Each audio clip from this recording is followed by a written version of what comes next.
Rap do PVP Apelação. Cheatei. Eu cheatei, acabo com você. Me chama pro X1 de boa, quero ver me tancar. Sou o The Best BR, haha, vou chorar. Tomar como bebê, saio combando. Quem tiver na minha frente chamou pro X1, morreu. Tentou te curar, morreu. No gap 10 segundos, morreu. Se eu combo rápido, me desculpe. No gap 5 segundos de erro, morreu.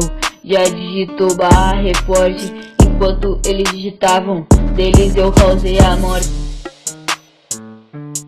Eu nem preciso ir tryhard. Os staff me telaram, reviraram meu PC. E adivinha, não acharam nada, bebê. Eu acredito no meu dom, que para matar vocês não preciso usar nem 5% das minhas habilidades. Também acredito no meu treinamento, mas eu não jogo lento.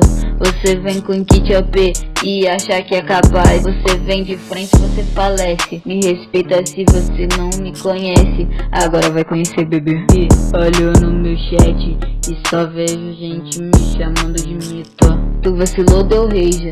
No Skywars peguei baú e em 2 segundos já fui pro minifish. Peguei defio, fui pra tua ilha. Tu nem viu eu chegando. Olhei no chat, 30 nego me chamando de hacker.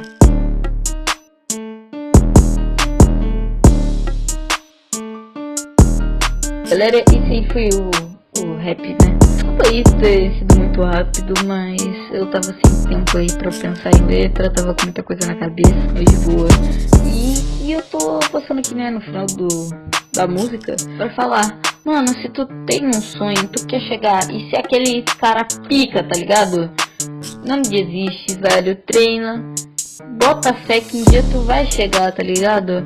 Mano, tipo assim, quando eu, né, comecei a jogar, falava muito mal que eu nunca ia ser ninguém, que eu nunca ia chegar a lugar nenhum, mano. Hoje eu superei todos eles, velho. Então, velho, se alguém te xingar, mano, não causa treta, tá ligado? Deixa, que depois de alguns anos, ou alguns meses até, mano, tu vai provar ser melhor que essa pessoa.